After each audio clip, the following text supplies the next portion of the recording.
Hello friends, welcome to learn education centre. तो आज के इस वीडियो में हम लोग दिस और दैट से हिंदी से इंग्लिश ट्रांसलेट बनाने के लिए सीखेंगे।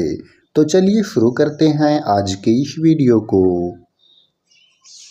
तो यहाँ पर देखिए, पहला वाक्य है यह एक सेब है। तो यह का इंग्लिश होता है दिस। तो यहाँ पर हम प्रयोग करेंगे दिस का। उसके बाद यहाँ पर देखिए, दिस के साथ इज हेल्पिंग वर्ब लगाते हैं। तो इज यहाँ पर लिख दिए, तो दिस इज। उसके बाद यहाँ पर है एक। तो एक का इंग्लिश होता है य, और सेब का इंग्लिश होता है एप्पल। तो यहाँ पर लिख देंगे एप्पल। अब यहाँ पर देखना ये है कि एप्पल का जो पहला लेटर है वो ए है, और ए क्या होता है? ए होता है वोवेल। तो इसीलिए यहाँ पर एन का प्रयोग करेंगे। ठीक है, तो इसीलिए एन का प्रयोग कर दिए। तो इस तरह से देखिए, यह एक सेब है, इसका इंग्लिश ट्रांसलेट बन गया दिस इज एन एप्पल, और फिर फुल स्टॉप लगा देंगे। सेकंड में है यह एक आम है। तो यह यहाँ पर है, तो यह का इंग्लिश हो जाएगा दिस। तो दिस लिख दिए। फिर यहाँ पर देखिए, दिस के साथ प्रयोग करेंगे इज हेल्पिंग वर्ब का। तो दिस इज, और फिर यहाँ पर देखिए एक। तो एक का इंग्लिश होता है य, और फिर यहाँ पर देखिए ऑब्जेक्ट में है आम। आम का इंग्लिश होता है मैंगो। ठीक है, अब यहाँ पर देखना है कि ए का प्रयोग होगा कि एन का प्रयोग होगा। तो यहाँ पर देख रहे हैं कि एम है। ठीक है, और एम जो होता है वो अल्फ़ाबेट का कॉन्सोनेंट लेटर होता है, इसीलिए यहाँ पर ए ही रहेगा। ठीक है, वोवेल लेटर कौन होता है? ए, ई, आई, ओ, यू। तो वोवेल लेटर से शुरू होने वाले जो शब्द होते हैं उसके पहले एन का प्रयोग होता है, और बाकी के साथ ए का प्रयोग होता है। तो इसका ट्रांसलेट बन गया दिस इज य मैंगो। नेक्स्ट है वह एक गुड़िया है। तो यहाँ पर देखिए, वह का इंग्लिश हो जाएगा दैट। तो दैट लिख दिए। अब दैट के साथ इज हेल्पिंग वर्ब लगेगा, तो इज लगा दिए।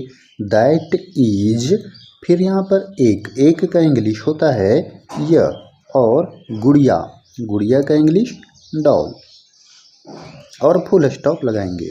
तो देखिए, वह एक गुड़िया है, इसका इंग्लिश ट्रांसलेट बना दैट इज य डॉल। नेक्स्ट है वह एक हाथी है। तो वह का इंग्लिश हो जाएगा दैट। तो दैट लगा दिए। फिर यहाँ पर दैट के साथ इज हेल्पिंग वर्ब का प्रयोग होगा। फिर यहाँ देखिए एक। एक का इंग्लिश होगा य, और हाथी। हाथी का हो जाएगा एलिफेंट। तो यहाँ पर लिख दिए एलिफेंट। अब यहाँ पर देखना है कि एलिफेंट का जो ई लेटर है वो वोवेल लेटर है। तो वोवेल लेटर से शुरू होने वाले जो शब्द होते हैं उसके पहले जो आर्टिकल होता है वो एन होता है। ठीक है, तो यहाँ पर एन लगा दिए।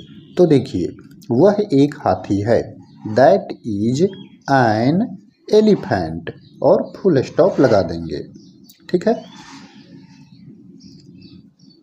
चलिए नेक्स्ट है यह एक कलम है। तो यह एक कलम है, तो यह का इंग्लिश हो जाएगा दिस। तो दिस लिख दिए। अब दिस के साथ लगाएंगे इज हेल्पिंग वर्ब। तो दिस इज, फिर एक। एक का इंग्लिश हो गया य, और फिर ऑब्जेक्ट में है कलम। तो कलम का इंग्लिश पेन, और फुल स्टॉप लगाएंगे। तो देखिए, दिस इज य पेन, यह एक कलम है। नेक्स्ट है यह एक कार है।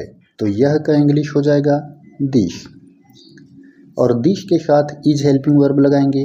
और फिर देखिए एक है। एक का इंग्लिश य, और फिर कार है ऑब्जेक्ट में, तो कार का कार हो गया।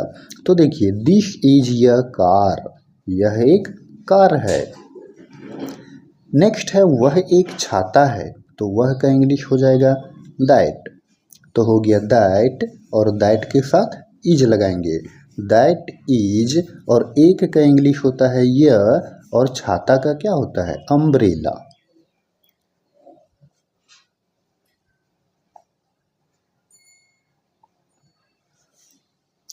अब यहाँ पर देखिए अम्ब्रेला। अम्ब्रेला का जो फर्स्ट लेटर है वो यू से शुरू हो रहा है और यू क्या होता है, यू जो है वो वोवेल लेटर है, इसीलिए यहाँ पर वोवेल लेटर से शुरू होने वाले जो शब्द होते हैं उसके पहले एन का प्रयोग करेंगे। तो इस तरह say that is an umbrella, वह एक छाता है। चलिए नेक्स्ट है यह एक चम्मच है, तो यह का इंग्लिश हो जाएगा दिस, तो दिस लगा दिए।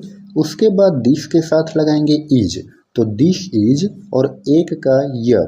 अब यहाँ पर देखिए चम्मच है, ठीक है, तो चम्मच का इंग्लिश होता है स्पून, SPOON, स्पून, ठीक है, और फिर फुल स्टॉप लगा देंगे। तो इस तरह से देखिए यह एक चम्मच है, दिस इज य स्पून। नेक्स्ट है वह एक दावात है, वह एक दावात है, इसका इंग्लिश ट्रांसलेट क्या बनेगा, इसका जवाब आपको कमेंट सेक्शन में देना है। जिसका भी आंसर सही होगा उसे मैं रिप्लाई करूंगा। तो फ्रेंड्स आई होप कि आपको दिस दैट वाले सेंटेंस का हिंदी से इंग्लिश ट्रांसलेट बनाने के लिए अच्छे से समझ में आया होगा। तो अगर आपको ये वीडियो पसंद आया हो तो आप इस वीडियो को लाइक करें और चैनल पर नए हो तो चैनल को सब्सक्राइब जरूर करें। धन्यवाद।